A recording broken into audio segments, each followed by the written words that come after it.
আসসালামু আলাইকুম, কেমন আছেন সবাই? আশা করছি ভালো আছেন। আমিও আল্লাহর রহমতে ভালো আছি। তো আজকে আমার আব্বা অনেকগুলো চিংড়ি মাছ আনছে, এগুলা কেটে নিলাম।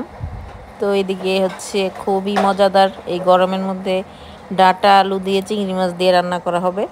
আর এই মাছ দিয়ে রান্না করা হবে হচ্ছে পুঁই শাক দিয়ে। এই তো এখানে পুঁই শাক আর আলু কেটে নিচ্ছি, ধুয়েও নেওয়া হয়ে গেছে এগুলা।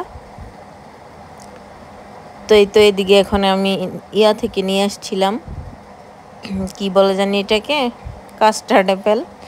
এখন নাম আমার মনে নাই, ওইটা আর কি। এটা একটু খাওয়া দাওয়া করে নিব হালকা, এটা খেয়ে দেখবো কেমন হয়েছে। ফ্রিজে ছিল এই জন্য একটু এরকম নরম নরম হয়ে গেছে, খুবই সুন্দর ছিল কালারটা।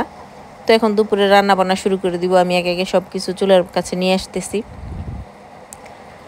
যা কিছু আছে দুয়া টোয়া শেষ, এখন শুধু রান্না করার পালা।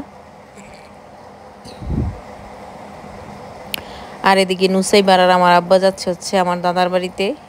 আমার একজন আত্মীয় মারা গেছে, তো নুসাইবা হচ্ছে জুতো পরতে চায় না, সে পুরানো জুতো পরে যাবে, এই জন্য কান্নাকাটি করতেছে। আর আমরা বলতেছি নতুনটা পরতে।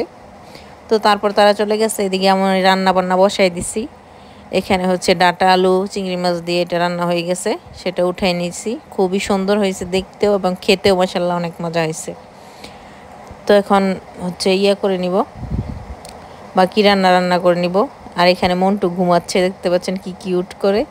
আর আমি এখানে নিয়ে আসছি হচ্ছে পেয়ারা খাবো।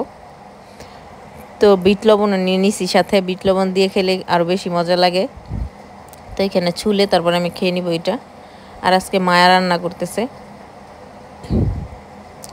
আর এখানে হচ্ছে ভর্তার জন্য ডাঁটা পাতা নিয়ে নিছে, এগুলো শাক রান্না করা হবে ভাবছিলাম, কিন্তু পরবর্তীতে ভর্তা বানাই ফেলছে। আর এখানে হচ্ছে মাছ দিয়ে পুঁই শাক দিয়ে আলু দিয়ে রান্না করা হয়েছে ঝোল। আর এইখানে হচ্ছে চুলাতে ভাত বসায় দেওয়া হয়েছে ঘরে। তো যাই হোক, এখন হচ্ছে সব কিছু রান্নাবান্না শেষ, তারপরে আমি চলে এসেছি খাওয়া দাওয়া করার জন্য। ভাত নিয়ে নিছি, ভর্তা, ডাঁটা আলু দিয়ে চিংড়ি দিয়ে, আর এখানে হচ্ছে মাছ আছে আর পুঁই শাক দিয়ে। তো খাওয়া দাওয়া করে নিচ্ছি, খুবই মজা হয়েছে। আমি এখানে ডাঁটা চিংড়ির তরকারি আগে নিচ্ছি, আমার বোনও নিয়ে নিছে, আমরা এখন খাচ্ছি।